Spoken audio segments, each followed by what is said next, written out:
What's up guys, Woody here back with, I want to say another Budget Monday deck video, but I'm actually recording this on Tuesday, not because I'm lazy or anything. I was just crazy busy on the Monday and I didn't get around to recording it on the Monday, so it got put back a day. But anyway, it's still going to be called Budget Monday because it fits with the theme, but enough of that nonsense. Let's actually get into what the deck is. And today we're looking at an exciting one because it's a deck that really helped me learn Magic, and that is Simic Flash. So Simic Flash is Simic is the combination of green blue. Apologies if it feels like or sounds like I'm saying stuff that everybody knows already, but with these being budget lists, I'm trying to tailor them more towards new players. So new players like myself, I'm only 6 weeks into Magic, might not know the color combination. So yeah, Simic is green blue, and Flash effectively means you're playing Flash spells. Now Flash spells are instants or creatures that have Flash. Flash meaning you can cast them at any time. Instants, obviously, you can cast at any time. And the reason this deck, not this exact deck, but the reason the Simic Flash deck helped me learn Magic to a real kind of more competitive degree is because it really teaches you your sequence in a play. Most of your plays are going to be on your opponent's turn. And you start learning a bit more about the stacking order. You start learning a little bit more about when you're trying to bait something out. There's a lot more strategy with this gameplay. Previous decks we looked at have been a case of the flyers. You put down these big mid-game flyers, or these early flyers that build up big mid-game and do damage to the face, and the life gains life, swings to the face. This is a bit more tactical. The way you have to think about your plays a bit more here. But yeah, so if this is the first time finding the channel, welcome. I will be extending my horizons actually pretty soon. I'm going to keep up with the budget series, and we're going to do them weekly because I like doing the budget series. But I'm going to be extending my horizons pretty soon, and actually going to be doing a bit more competitive decks as well. There might be decks that other people have made, and I kind of put my version on them. But anyway, I'm still going to be doing that video. But I'm going on tangent after tangents today, people. But let's actually jump into the deck. Sorry, what I should say, these videos, if you're wondering how they work. So we look at the deck now. There are timestamps below, as well as there's a link to Aetherhub guide below, which is a bit more in depth to what I'll go through here. And so what we'll do is we're going to look at the deck now. We'll go through the cards, key cards. Then we're going to be looking, and then we're going to go into some gameplay. It's not pre-recorded. I'm literally recording it now. So we win, we lose, it doesn't really matter. The chances are you get to see the deck against different archetypes, against different decks. And then we come back and we look at key cards to include in the deck. Cards, if you like this deck, if you like this archetype, if you're having fun with it, then what you need to really flesh out and make it a lot more optimized, shall we say. But anyway, let's get into the deck. So you can see here it's blue-green, as we said. Now, Unsummon. Unsummon is a card that's 1-drop. This is a card that will go straight away when you start optimizing the deck. But it basically puts a card back in your opponent's hand. It slows them down. This is very much, you want to be countering their spells. You want to be fizzling out their spells. They play a creature and you say, no, you're not playing that creature. I'm going to cancel you out, okay? And if they get a big guy down before you've got a counter in hand, Unsummon can put it back in their hand. When they play it next turn, maybe you found the counter to fizzle it out, okay? Then Brineborn Cutthroat. This thing, basically, whenever you play a spell on your opponent's turn, put a 1/1 counter. It ticks, it ticks, it ticks, it ticks, it ticks. It starts getting bigger and bigger and bigger and bigger. This card it's a very good card. It's a very good card in this deck and can get very, very powerful. Paradise Druid is a weird one. I put it in, I took it out, I put it in. It adds mana. It's effectively a tiny bit of ramp in terms of you play it on turn 2, on turn 3. You can be playing 4-drop cards, so you can be playing Field Mystics or Nightpack Ambusher, which are your big cards. We'll get to them in a minute. The Gate counts as a non-creature spell. Remember, Planeswalkers are non-creatures, guys. This card is great against Planeswalkers. Quench is another 2-drop counter spell, but this is only good in the early game because basically your opponent pays 2 extra, so let's play the player 2-drop. If they got 5 land, they can pay the 2 and still play the card. And nevertheless, early game, it's a really good little counter spell. Essence Capture. Counter target creature spell and put a 1/1 counter on a target creature you control. This is they could play out of it. They just counter. Straight up, it's counter, okay? Growth Spiral, it kind of, again, it adds into the ramp. It allows us to potentially play Field Mystics and Nightpack Ambusher slightly earlier. Plus, these are more in there for the more optimized build, which I'll talk about at the end. And Faster's Intervention. Now, Faster's Intervention, this deck here, I normally only have 4 rares in the deck. But I'm going to be honest, guys. Making Simic Flash with 4 rares was really hard. I tried it. It didn't work very well. This got 8 rares in there. But if you don't have Fast Intervention, you can take it out. You have a lot of other counters going on here. You can take this out if you want. And there are other cheaper counters. Like, you can put more negates in there. You can put more quench in there. There is a card called Mystical Dispute, which you can put in there if you want to. This card here. Again, it's 2 less if you're targeting a blue spell, but the opponent has to play 3 more. So you could put this in there if you wanted to get rid of Fast Intervention. Fast Intervention is great because it allows you to find cards, but it also allows you to counter the spell as well. Now we're going on to Sinister Sabotage, another counter spell, but on this one you get to surveil the top. That means you to look at your top card, and you choose whether it goes on the top of your deck, or you choose whether it goes in the graveyard. Now, we are getting to the heavyweights of this deck, guys. Ideally, you want 4 of each of these, but to keep those rares down for those who want to be playing a budget build, 3 of each is doable. 4 is ideal. These cards are what win you the games in this matchup, in this deck. Okay, Nightpacker Ambusher has Flash, so you can play on your opponent's turn. Other wolves and werewolves you control get 1/1. At the beginning of your end step, if you didn't cast a spell this turn, create a 2/2 green wolf token. When it's a 3/3, it is guys on the board, right? So you want to be playing this at the end of your opponent's end step. So you're flashing it on the board. So straight away you can swing to face. You're not going to play anything on their turn because this is on your opponent's turn, this is on your opponent's turn, opponent's turn. This isn't opponent's turn, opponent's turn, opponent's turn, opponent's turn, opponent's turn, opponent's turn, or everything's opponent's turn. So you're getting those, and every turn it's starting to poop out these 3/3 wolves that just swing into the face. It is a game changer. If you get this thing on the board, especially ahead of curve with Paradise Druid or Grave Spiral, it's very, very powerful. Field Mystic, very similar, okay? It doesn't poop out werewolves. It doesn't actually poop out anything. But you flash it in, it counters the target spell. So they're going to play a creature, you flash this guy in, or this girl in, they counters the creature, and then it falls on the board as a 3/2 creature. It's a counter with a creature body, which is nuts, okay? And then we have our land. One thing I will say here is land here can be, especially early on with stuff like Sinister Sabotage and Essence Capture, can feel a little clunky. It is one of the things, if you're going to be playing this deck more optimized, or if you have any duo lands, put them in the deck straight away. Even your temples that are for scries, put them in there because you hopefully drop it turn 1. This deck really needs breeding pools and it needs your temples to really feel. But it can still work as a budget deck. I played it as a budget deck when I first started Magic or Magic Arena, and it worked pretty well there. But anyway, that's the deck, guys. That's how it works.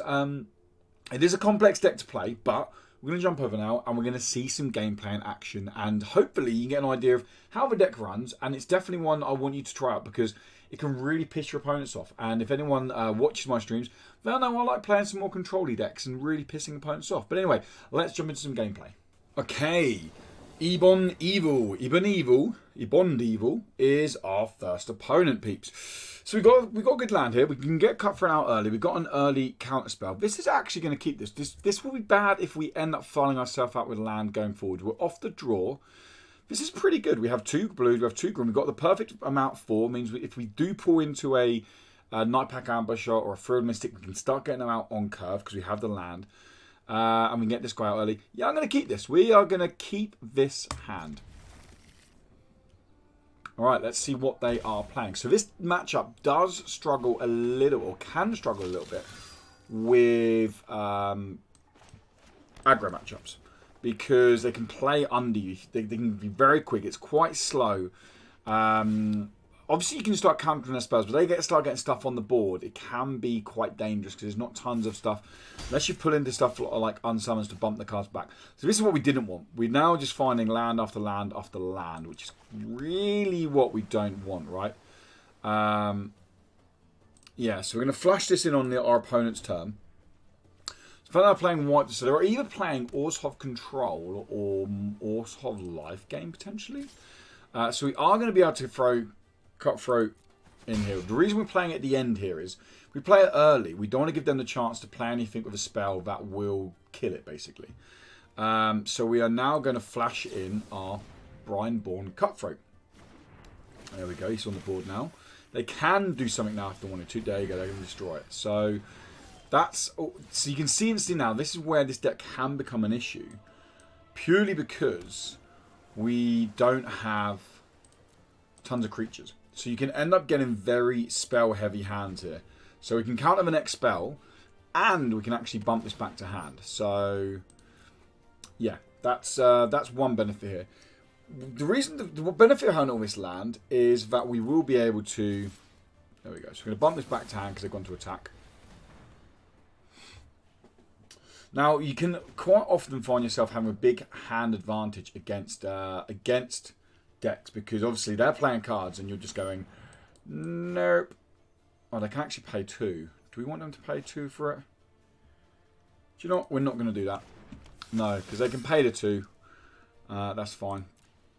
And hopefully we don't pull another land. Wow. We are really finding land today, people. Yes, we are. There's a lot of land here. Jeez Louise. We need a Frilled Mystic or a Night Pack Ambusher. That is what we need. Okay, we do run 28 land in the deck. The reason we run 28 land in the deck is because you want to be finding your land, basically. You do really want to be finding them. It's important that you find them as well. We're going to throw this back again. It's a shame our Cutthroat didn't stay on the board, because obviously it would be buffing every time we play this on the opponent's turn, but we are just slowing them down. So what we're going to keep doing, keep slowing them down. We don't want to counter that, just in case we want to throw anything else in now. And we can look at countering anything else they might want to flash in. We've got another counter. So we can counter 2 spells next turn if we want to. And we're just kind of biding our time. If we can get a Nightpack Ambusher next turn, that'd be great, because we can play it, and if they counter it, we can counter the spell here. Obviously, depending on what land they have left up. Witch's Oven. Now, this is cheap for them to come in. We're going to let them resolve it, because it would be a waste, I feel, otherwise. There we go. That's what we wanted. That's what we wanted. We can start getting some creatures on the board now.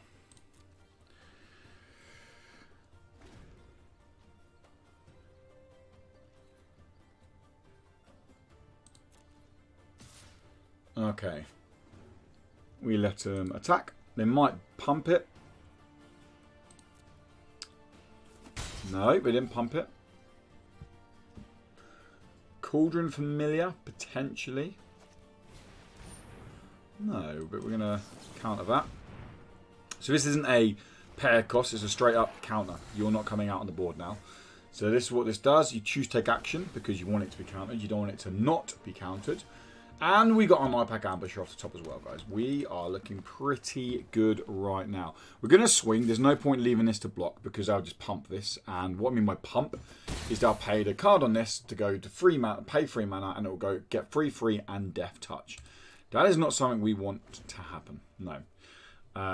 If they do throw out cards now at the beginning, another Witch's Oven. Do we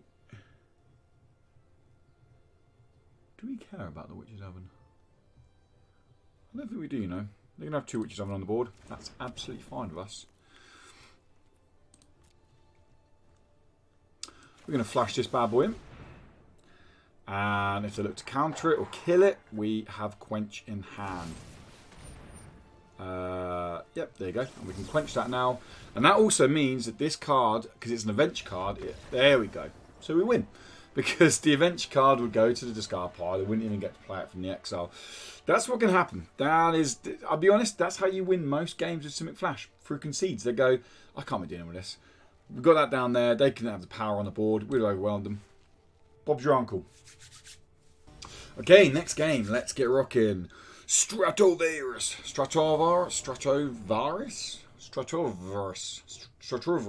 This is a good hand. This is a really good hand.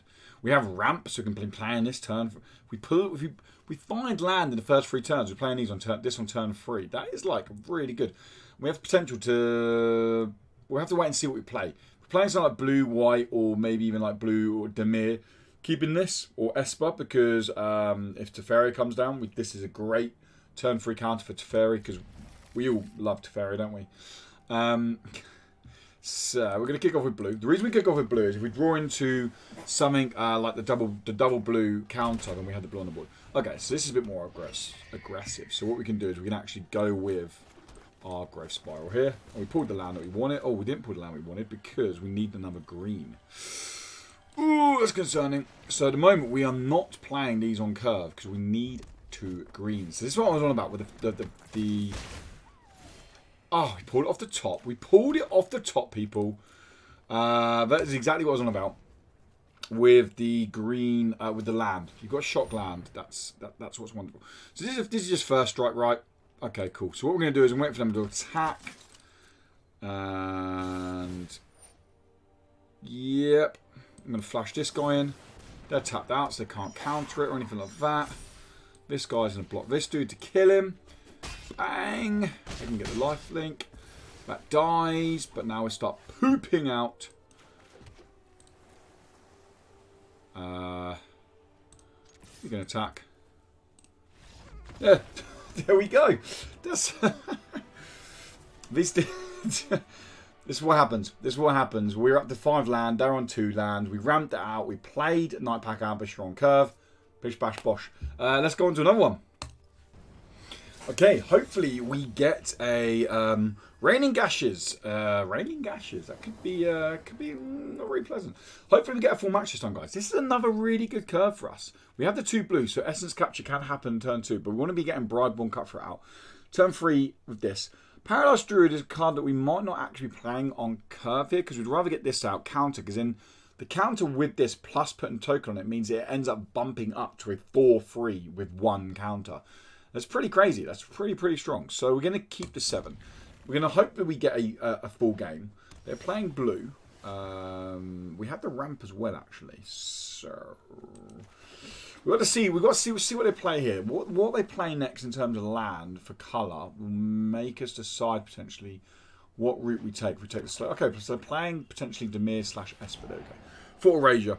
So they're going to straight away see that we're playing. They're going to bid our Field Mystic off because they know how... Oh, no. They're going to bin this off. Which is very interesting.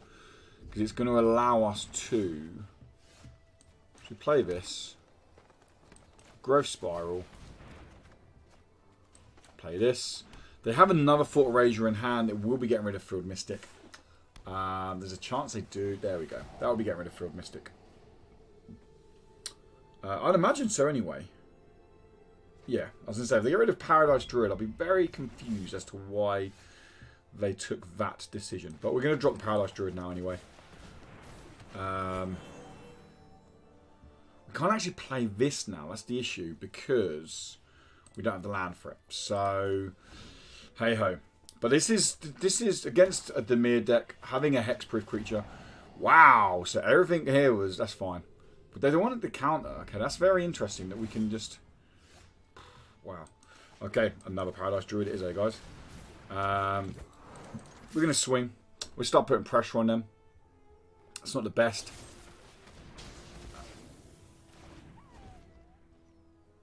Oh, sorry. We can only target creature spells with this. That's not a creature spell. Okay, so they are now bumping cards back to hand with Narset. Ah, this is a great pull. This is a wonderful... Oh, I say that. It's not so great because they have this in hand. Which is a straight up control card. And it's not a creature card, so it will just kill this straight away. Would be my guess. Oh, wow, they didn't kill it. That's very interesting. Why would they not kill it? I'm guessing now they're going to come in with it. We'll swing this over here, and we'll swing this just here. Now they may come in with this, I imagine, maybe. We can't counter it, because our counter in hand is only for a creature spell. There we go. But it does mean that we may be able to play. If they do end up playing creatures, this may be a Dimir deck. There are lots of Dimir decks out there that don't actually play creatures. They just go, no, you know. I'm going to be heavy on the spells, and we're going to leave it at that. But hopefully throw a creature in so we can throw Essence Capture down. That isn't a creature. Bump a card back to hand and exile a card is possibly what they're going to do here. No, they're going to create a 3-2. We're kind of stuck right now because we don't have anything to play on our opponent's turn. Yeah, so this is where our... Coming against a control deck like this, if we were playing the more optimized version, then I would say, yeah, do you know what? We have a lot more potential with stuff. But I'm finding all this land is not helping us out one bit right now. But you can start seeing now where this deck can fall short. I mean, like these This is now at 7, so although we haven't actually got 3 cards face up right now, so these guys haven't been doing any damage. I'm assuming I swing with this now, right? There you go. They got 2 lands, so they helped us out there. We're not going to get any blocks. That's a big card for us. Yep. Because this will start ticking up now. We can actually play both of these as well.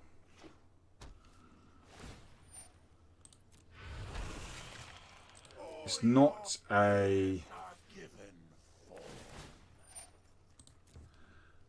Unfortunately, it is not a Night Pack Ambusher, because that would really help us out. We could throw it in, we could block. They're not playing anything. They're going to get this off in a minute. Growth Spiral. We're going to play it to try and draw into something. We should actually play it on our opponent's turn. Oh, that's brilliant. Because the reason that is so good is we can actually play this. And I'm going to... Oh, it's a creature, isn't it? Okay, so that's alright, because it bumps this back. It's not my bad. I was getting confused. There is a card that we'd swap out with for this later on. Now we can counter that spell as well. So this ticks up twice. So we've got the hand down smaller. We've got another creature on... Oh, my God. Okay. So they're counter our counters, our counters. So you can see where this is going now. If you are new to Magic and anyone's playing blue, be wary that that could easily be the case. Like, if people are playing blue, they can easily... Okay. Yeah, here goes. Our library is just slowly disappearing, right? You can block that one there. Night Pack Ambusher is the card. Is a card I really want. No attacks. End turn. Okay, so Brian one's going to pick up buff up even higher as well. Night Pack Ambusher is going to be pumping out them as well. We can block 2 of these to every one they make. Maybe they will go for the... There we go. They've gone for this now. So basically, any card exiled here, they can start playing free. That's not a good card that we want to play. Unsummon as well. This game is over for us, guys. Where did this game come over for us? The fact that they opened with 3 Thought Erasures didn't help us out very well at all. Yeah, really. So we're going to throw this in now, because we can still play Night Pack Ambush off the top. Hope they don't counter. They did counter.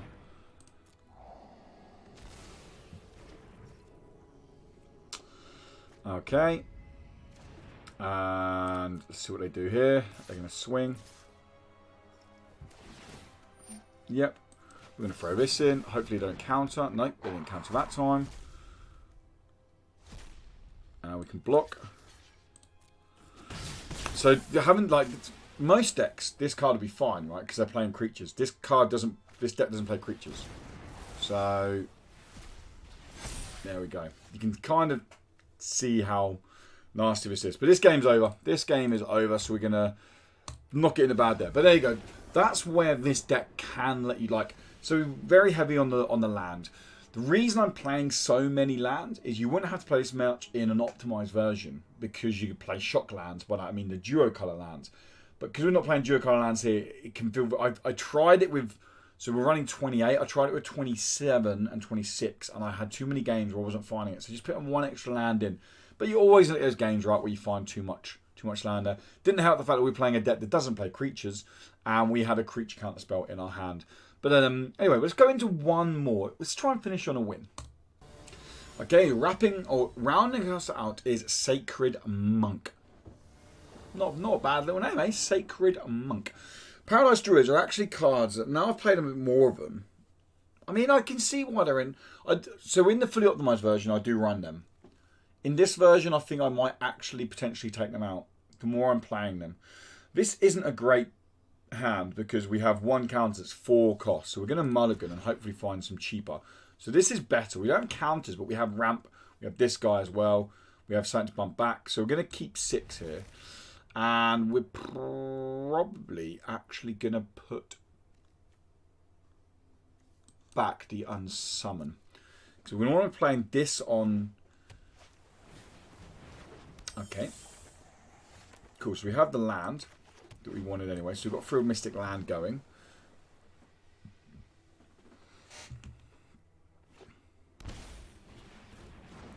Okay, so they're flashing in lots of flyers, which we can start seeing here.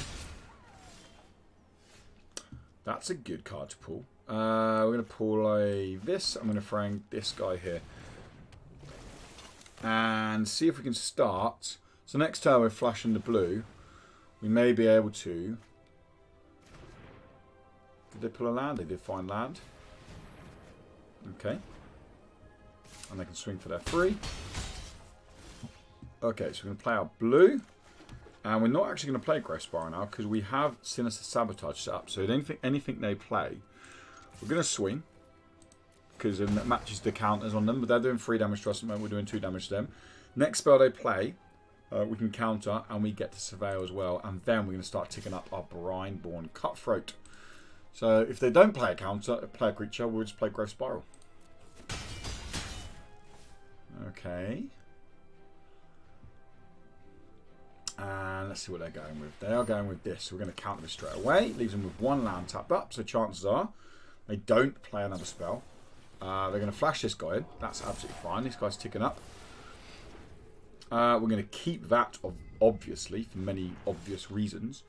We're going to play this. And we're going to... Yeah, we're going to attack. They're doing 4 damage each turn. We're doing 3 damage each turn. And we're going to be doing more damage as these come in as well. So... What we play next is very dependent on what they play. If they play a spell that I don't want them to have, then obviously we're going to play Thrill Mystic. If they play something that isn't too... So this, for example, we definitely don't want them to have it. It leaves them tapped out. We're not letting them have this. These all go to 2/2s. That's an extra 4 damage that we're taking each turn. We can't have that happen. So we're going to throw this in. This pumps. That fizzles a spell out. Take action. And it now puts us 2 bigger creatures on the board. They're doing 4 damage to our 7 damage on the board. They're leaving 1 up to block, which makes sense, but it's just not going to be good enough, I don't think. Okay, so we're up to 5 land. We can order. There's no point leaving anything untapped because you'll notice they got flyers. So, okay, we have another counter in hand, which is always nice. They are stuck on 3 land by the look of it. They got their 4th land now. This guy coming out. So we let him resolve. We are taking quite a lot of damage next turn. If we actually play this now, this is going up to 5, 8 damage. So we're going to be safe. We could go ballsy and go for lethal next turn, but we're not going to. We're going to play this. We're going to do this, and we're going to pay 1 because that means they have to pay 2 lands, and they don't have 2 lands. So, this guy ticks. That fizzles out this card. They don't get to buff the cards up. And that way they're doing 3 damage to this turn and we're doing 8 damage to them. So, they now have choices. Do they leave 2 blockers up to start blocking? Where we're clearing them away each time? Yes, granted, we don't have... Oh, they're going for it, which is fair play. Fair play. We have another counter spell. All attack. There we go. They're on a nice clock now. They've got another counter spell. Maybe they get lucky and have something big in their hands. Fair of Wishes. So do you have 2 land left up? Discard 2 cards from Fair Wishes. 2 is up.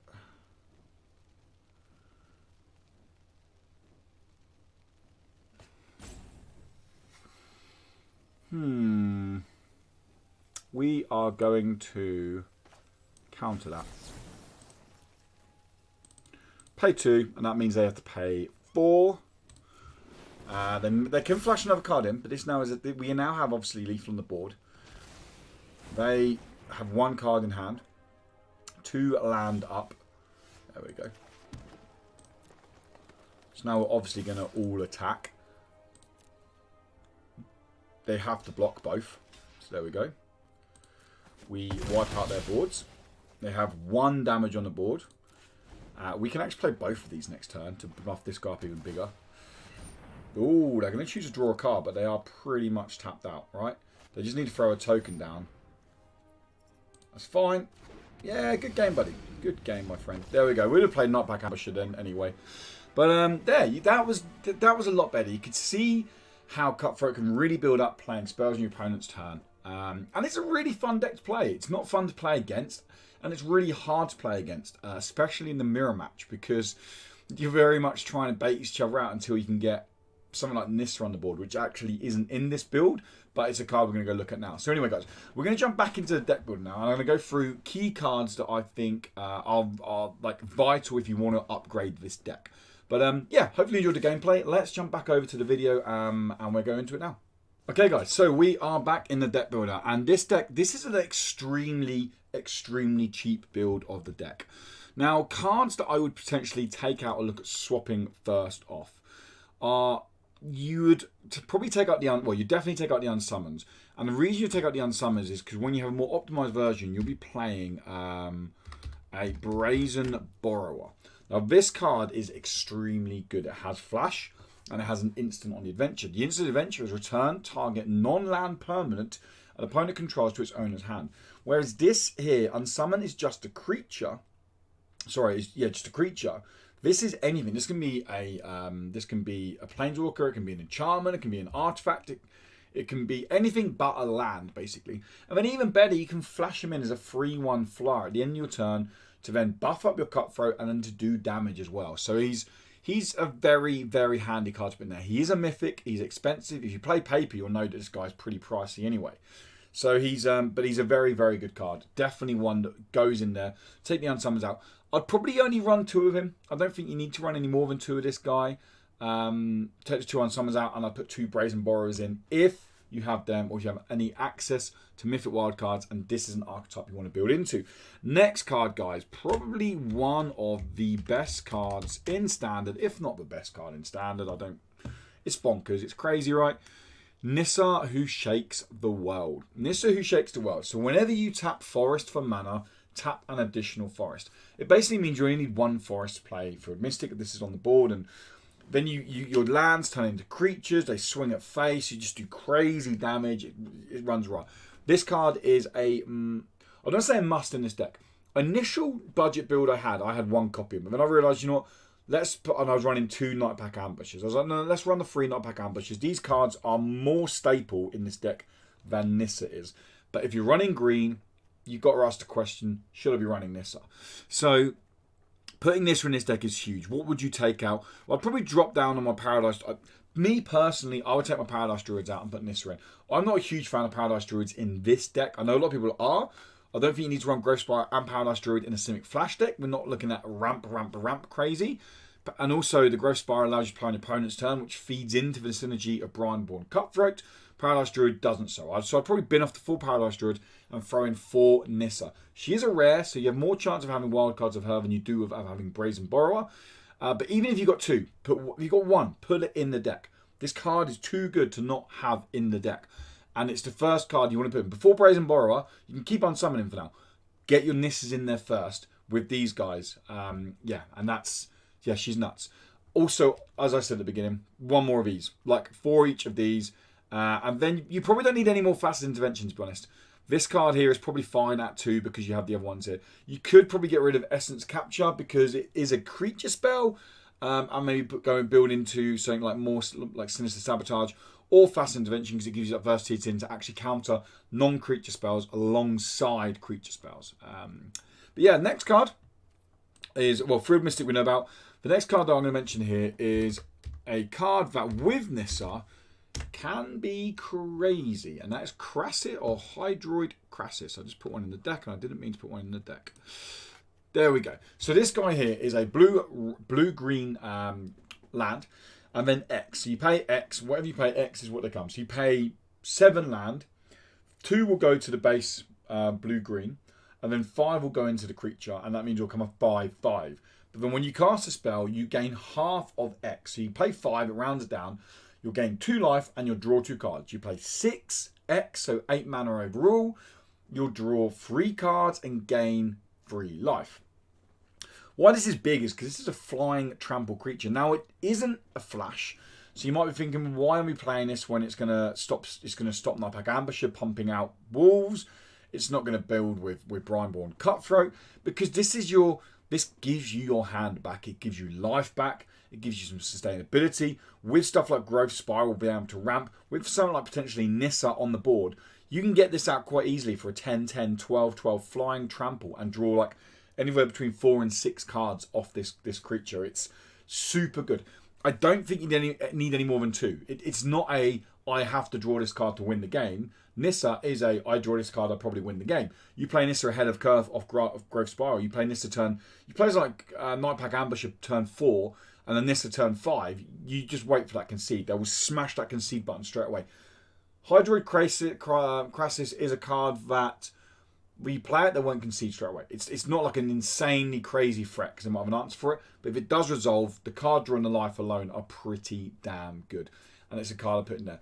The last things I'd mention, guys, and as I said, are your shock lands. Okay, so these lands here, or your duo lands. Breeding pools are the best by a mile. Pay 2, and it comes straight in. Offers you both lands. It really can stop the lands getting very clunky. If you're going to be running some of these guys, I would say that you can cut your land down to about 27, maybe 26. See what feels good to you. You don't need 28. The reason I'm running 28 is because I'm running basics. That's the only reason I'm running 28 in this build. Temple of Mystery, again, put them in there. Put 4. If you have 4, put 4 in there. They can be a pain because if it's the only land you have in hand, you're playing at turn 4. It means you can't play Nightpack Ambush because it comes out tapped. However, if you get it in your open hand, play it straight away. The only 1-drop you have at the moment is Unsummon. Once that goes for Brazen Borrower, you don't have a 1-drop. So playing it, you don't have anything to play, but it allows you to scry. It's a little bit more consistency going into your turn 2. But yeah, that's the deck, guys. That is the deck. That's the upgrades. That's the gameplay. It's a really, really fun deck. Honestly, I love playing Simic Flash. People don't love playing against Simic Flash.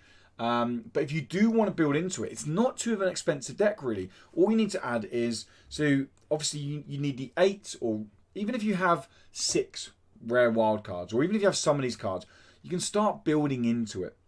Within a week, you could probably start building it a little bit more and flesh it out a little bit. Nissa is a card that you just start putting her in there slowly, and you'll start seeing how good that card is. And even if you don't want to commit your mythics into Brazen Borrower, it's not a must. You can still run Unsummon as a budget version and not run the Brazen Borrowers if you don't want to commit your mythic wildcards into it.